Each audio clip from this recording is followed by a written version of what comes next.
Tanganku gemetar saat ibu menyodorkan selembar surat perjanjian.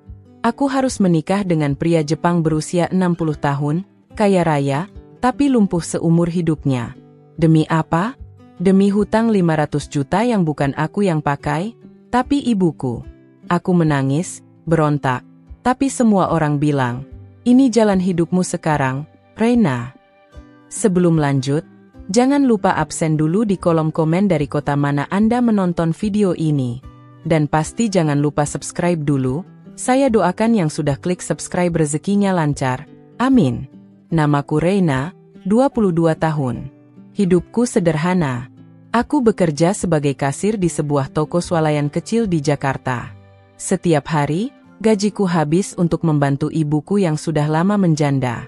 Ayahku meninggal ketika aku masih SMA karena kecelakaan kerja di pelabuhan. Sejak itu, hidup kami berubah drastis. Aku pikir, aku bisa menjalani semuanya dengan sabar. Tapi rupanya, cobaan sebenarnya baru dimulai minggu lalu.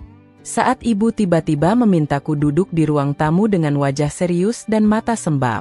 Reina, ibu sudah nggak punya pilihan lain, katanya sambil menyodorkan map coklat lusuh.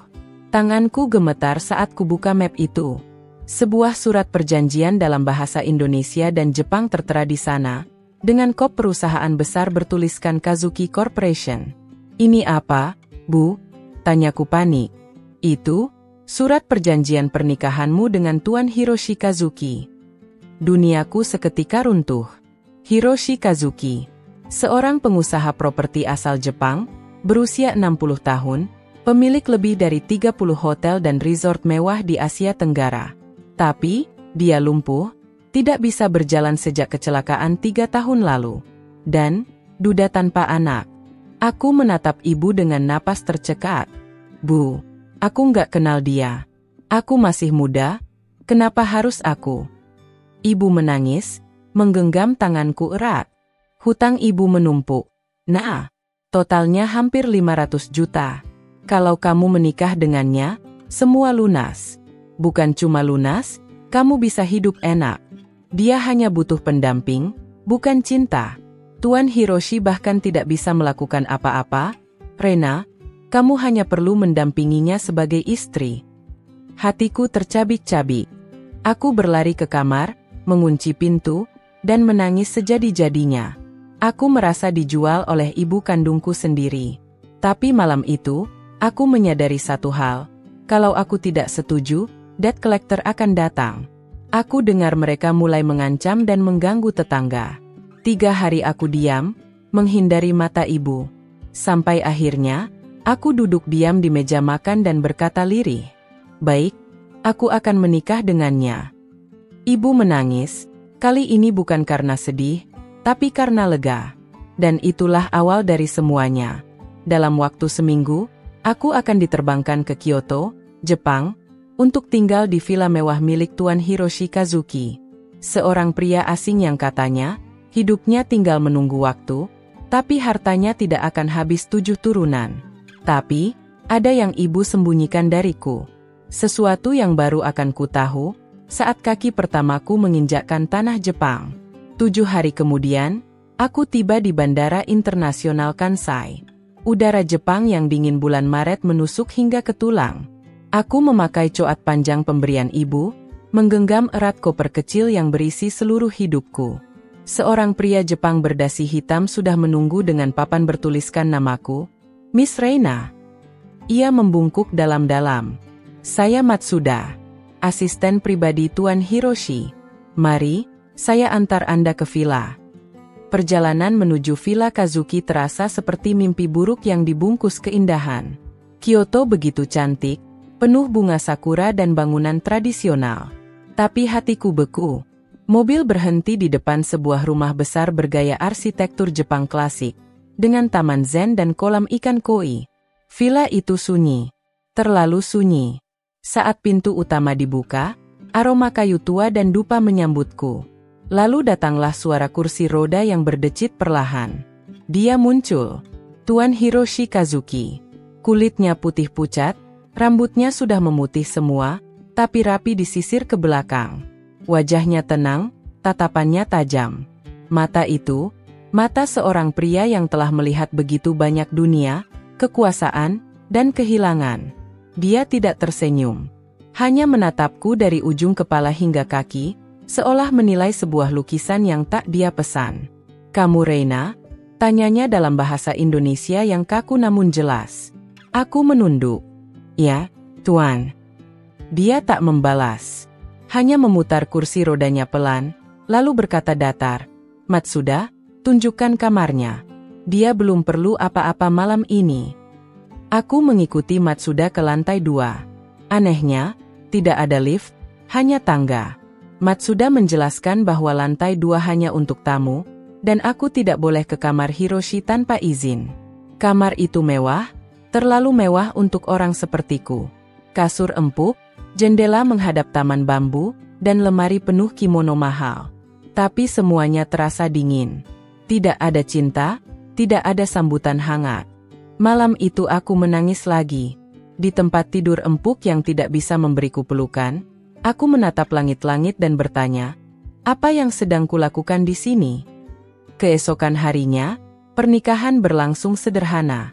Hanya dihadiri notaris dan pengacara dari 2 negara.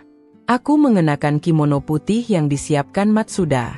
Hiroshi mengenakan setelan hitam dan duduk diam di kursi rodanya, tak mengucap satu kata pun padaku sepanjang upacara.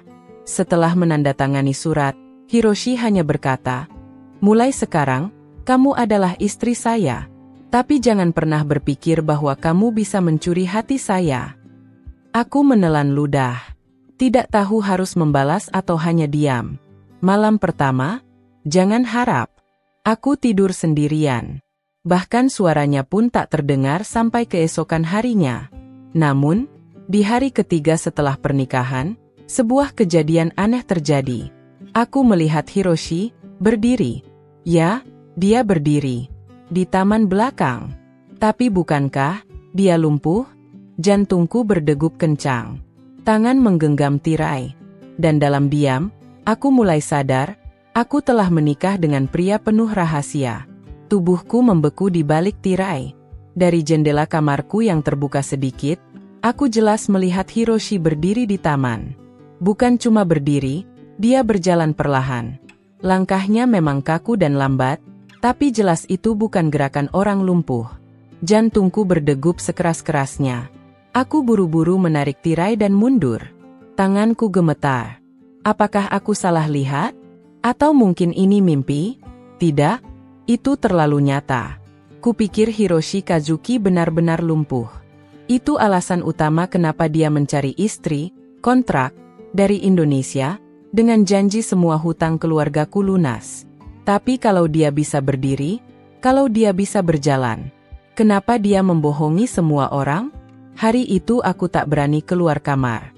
Aku hanya memandangi taman dari sela-sela tirai, tapi Hiroshi tidak muncul lagi. Sore hari, Matsuda datang membawa makan malam.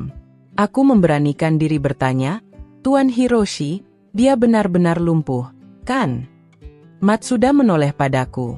Raut wajahnya tetap datar, tapi matanya tajam. Tidak sopan mempertanyakan kondisi Tuan. "Anda sebaiknya berhati-hati, Nyonya Reina. Di rumah ini, tidak semua yang terlihat adalah kebenaran." Perkataannya seperti belati dingin. Ia menunduk, lalu pergi. Aku menggenggam sumpit dengan tangan bergetar. Kata-katanya menegaskan sesuatu yang lebih mengerikan. Aku telah masuk ke dalam rumah orang asing yang menyimpan rahasia besar, dan tidak ada jalan keluar. Malam itu, aku tidak bisa tidur. Setiap suara kecil membuatku panik. Aku merasa seperti sedang diawasi. Pukul 2 pagi, aku bangun karena mendengar suara gesekan kursi roda di lorong. Suara itu pelan, teratur, dan sangat dekat. Aku menempelkan telingaku ke pintu. Ya, benar. Kursi roda. Tapi langkahnya terputus, seperti sengaja dihentikan di depan kamarku. Aku menahan napas. Beberapa detik kemudian, tok, tok, tok. Ketukan halus di pintu kamarku. Sekali, 2 kali, lalu hening. Aku tak berani membuka. Jantungku seperti berhenti berdetak. Besoknya, aku berpura-pura tidak terjadi apa-apa. Tapi di meja makan, Hiroshi menatapku tajam dan tiba-tiba berkata, "Kamu tidur nyenyak semalam." Aku tersedak sup, lalu menunduk. "Kenapa tidak menjawab pintu?" Lanjutnya dengan suara datar. Aku menelan ludah. "Maaf, saya ketiduran." Dia hanya tersenyum tipis, senyum sinis yang tidak sampai ke matanya. Hari-hari berikutnya, Hiroshi semakin sering memanggilku. Tidak untuk hal romantis, tapi untuk duduk bersamanya di ruang baca, menemaninya makan malam, atau sekadar diam mendengarkan dia bercerita tentang bisnis dan perang dunia. Tapi entah kenapa, semakin sering aku bersamanya, aku mulai merasa seperti berada di tengah labirin. Ucapan-ucapannya sering memiliki makna ganda. Setiap tatapannya seolah menelanjangiku, mencari sesuatu dalam diriku yang bahkan aku sendiri tidak tahu. Sampai suatu malam, dia berkata tanpa memandangku, "Reina, kamu tahu kenapa aku pilih kamu?" Aku menahan napas. "Kenapa?" "Karena kamu terlihat seperti seseorang yang pernah mengkhianatiku." Aku menoleh pelan. "Siapa?" Dia menghela napas lama, lalu menjawab pelan, "Istriku yang pertama, wanita Indonesia juga. Tapi dia mati dengan cara yang tragis." Aku menggigil. Tuan Hiroshi ternyata pernah menikah dengan wanita Indonesia. Dan wanita itu mati. Bagaimana matinya? Kenapa? Apakah ada hubungannya dengan Hiroshi? Tiba-tiba aku sadar, mungkin aku bukan dipilih sebagai istri, tapi sebagai pengganti dari hantu masa lalu. Dan aku tidak tahu, apakah aku akan selamat kali ini. Malam itu aku sulit tidur. Kata-kata Hiroshi menggantung di kepalaku seperti kabut gelap yang tak mau pergi. "Karena kamu terlihat seperti seseorang yang pernah mengkhianatiku." Istriku yang pertama, wanita Indonesia juga. Tapi dia mati dengan cara yang tragis. Tragis? Maksudnya apa? Kecelakaan? Dibunuh? Atau bunuh diri? Pagi harinya, saat Hiroshi sibuk berbicara dengan pengacara di ruang kerja, aku memberanikan diri berjalan-jalan di taman belakang villa. Tempat itu selalu sepi, dipenuhi pohon bambu yang menjulang dan rumput-rumput liar yang tak terlalu dirawat. Aku menyusuri jalan setapak kecil di antara bebatuan, lalu menemukan pagar kayu kecil yang tampak tua dan berlumut. Di baliknya, sebuah taman kecil, dan sebuah nisan batu berdiri sendiri di tengah. Jantungku seperti berhenti berdetak. Itu makam. Langkahku pelan-pelan mendekat. Ukiran nama di nisan itu masih jelas terbaca meski sebagian tertutup dedaunan kering. Ayu Lestari Kazuki, 1989-2021. Tidur dalam damai, bunga dari selatan. Tanganku menutup mulut. Itu nama Indonesia. Dan tahun kematiannya baru 4 tahun lalu. Dia pasti istri pertama Hiroshi. Dia meninggal di usia 32 tahun. Tahun yang sama dengan tahun Hiroshi mengalami kecelakaan. Apakah kematian Ayu dan kecelakaan Hiroshi ada hubungannya? Aku terpaku di depan nisan itu. Angin bertiup pelan, dan aku merasa seperti sedang dilihat seseorang. Saat aku menoleh ke arah villa, aku terperanjat. Hiroshi berdiri di balkon lantai 1, menatapku lurus-lurus. Bukan di kursi roda. Dia berdiri. Mataku dan matanya bertemu hanya dalam hitungan detik sebelum ia perlahan mundur dan menghilang ke balik pintu. Ia tak panik. Seolah memang ingin aku tahu kalau dia bisa berjalan. Malam harinya, suasana makan malam jadi lebih dingin dari biasanya.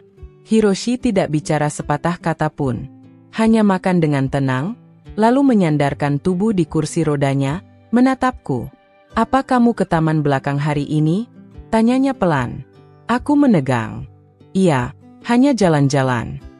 "Dan kamu melihat makam Ayu?" Aku diam. Menunduk. "Iya." Dia menghela napas panjang. "Dia bukan hanya istriku, tapi satu-satunya orang yang pernah mencoba membunuhku." Aku langsung mendongak. "Apa?" Hiroshi tertawa kecil, dingin. Dia menjatuhkanku dari tangga villa ini. Dia ingin menghabisiku agar bisa kabur dengan selingkuhannya. Tapi aku selamat, dan dia tidak. Tenggorokanku tercekat. Kenapa? Kamu tetap menyimpan makamnya di villa ini? Tanyaku nyaris berbisik. Karena setiap hari aku ingin ingat betapa mudahnya cinta berubah menjadi racun. Ia menatapku tajam. Dan aku ingin pastikan, kamu tidak akan mengulang kesalahan yang sama. Tanganku bergetar. Aku merasa perangkap ini semakin mengunci erat. Tapi malam itu, aku melihat hal yang membuatku semakin takut. Ketika semua sudah tidur, aku bangun untuk mengambil air. Tapi dari jendela dapur, aku melihat Matsuda berlutut di depan makam Ayu. Tangannya memegang dupa, dan dia menangis. Air matanya jatuh, lalu ia berkata lirih, "Maafkan aku, Ayu, aku tidak bisa menyelamatkanmu waktu itu." Apa maksudnya? Matsuda kenal dekat dengan Ayu? Kenapa dia merasa bersalah? Hatiku mulai menyusun potongan-potongan teka-teki. Dan mungkin, aku tidak hanya harus menyelamatkan diriku sendiri, tapi mengungkap apa yang sebenarnya terjadi di villa ini. Karena mungkin, Hiroshi tidak sekadar korban. Kata-kata Matsuda malam itu mengguncang hatiku. Maafkan aku, Ayu, aku tidak bisa menyelamatkanmu waktu itu. Ia tidak tahu aku menyaksikannya dari jendela dapur. Tapi sejak saat itu, aku tahu satu hal. Ayu tidak mati karena kecelakaan. Ada lebih banyak luka tersembunyi dalam villa ini, dan Hiroshi tidak sebersih yang ia tunjukkan. Esok paginya, aku mencoba bersikap biasa. Tapi aku tidak bisa melupakan pemandangan semalam. Setiap kali melihat Matsuda menyajikan teh, pikiranku kembali ke air matanya di depan makam Ayu. Dia bukan sekadar pelayan. Dia pernah mencintai Ayu. Atau mungkin, setidaknya, ingin melindunginya. Di sore yang mendung, saat hujan mulai turun rintik-rintik, aku beranikan diri menyusul Matsuda di area gudang belakang villa. Aku tahu Hiroshi sedang menerima tamu penting di ruang kerja. Ini satu-satunya waktu aman untuk bicara empat mata. "Matsuda-san," panggilku pelan. Dia menoleh, sedikit terkejut. "Ada yang bisa saya bantu, Nyonya Reina?" Aku menatapnya lurus. "Saya melihat Anda di makam Ayu semalam." Wajahnya seketika berubah pucat. Tangannya langsung mengepal. "Maaf, saya tidak bermaksud menguping. Tapi saya ingin tahu, apa yang sebenarnya terjadi padanya." Ia terdiam lama. Lalu akhirnya, dengan suara pelan yang terdengar seperti orang menyerah, ia berkata, "Dia bukan wanita jahat, Nyonya Reina. Ayu hanya terjebak. Sama seperti Anda." Jantungku berdegup makin kencang. "Apa maksud Anda?" Matsuda menatap mataku. "Tuan Hiroshi bukan pria biasa. Dia sangat pintar, dan sangat kejam jika merasa dikhianati. Ayu mencintai pria lain sebelum menikah dengan Tuan. Tapi keluarganya, seperti ibu Anda, menjualnya demi uang. Sama seperti Anda sekarang." Aku tercekat. Mereka mengira Hiroshi hanya butuh pendamping. Tapi nyatanya, dia mengikat Ayu dengan aturan-aturan tak tertulis. Dia mengawasi setiap gerak-geriknya. Dia mencurigainya terus-menerus, bahkan saat Ayu sudah menyerah. "Lalu?" tanyaku pelan. "Suatu malam, Ayu mencoba kabur. Tapi entah bagaimana, ia terjatuh dari balkon kamarnya. Tuan Hiroshi mengaku itu kecelakaan. Tapi saya tahu, malam itu, mereka bertengkar hebat." Aku menggenggam lengan kursiku. Napasku sesak. "Mengapa Anda tidak melapor ke polisi? Siapa yang akan percaya pada pelayan sepertiku, melawan pengusaha kelas dunia?" Jawabnya pahit. Hiroshi mengunci semua saksi, termasuk aku.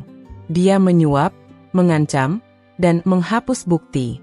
Dan sekarang, dia menikahi kamu, wanita yang wajahnya mirip Ayu. Itu bukan kebetulan, Reina. Aku merinding. "Kamu harus pergi dari sini, sebelum kamu jadi korban berikutnya." Aku menggeleng. "Aku tak bisa. Ibuku, dia tergantung padaku. Kalau aku pergi, semua hutangnya akan kembali ditagih." Matsuda menatapku penuh iba. Tapi kemudian berkata lirih, "Kalau begitu, Satu-satunya cara kamu bisa bertahan adalah tahu siapa Hiroshi sebenarnya. Dan apa yang dia sembunyikan di ruang bawah villa. Ruang bawah? Ia mengangguk. Ada ruang rahasia. Hanya Hiroshi dan aku yang tahu. Tapi aku tak bisa membukanya sendirian. Aku butuh bantuanmu. Sore itu berubah menjadi awal dari persekutuan diam-diam antara aku dan Matsuda. Kami sepakat, aku akan mencari tahu kode untuk membuka ruang bawah tanah itu. Tapi malam harinya, Hiroshi menghampiri kamarku untuk pertama kalinya sejak menikah. Ia duduk di kursi roda di ambang pintu dan berkata pelan, hampir seperti bisikan. Besok, kamu akan tidur di kamar saya. Sebagai istri, aku membeku di ambang pintu. Kalimat Hiroshi mengunci langkahku. Besok, kamu akan tidur di kamar saya. Sebagai istri. Kalimat itu terdengar wajar bagi pasangan suami istri, tapi bagiku, itu lebih menyerupai ancaman.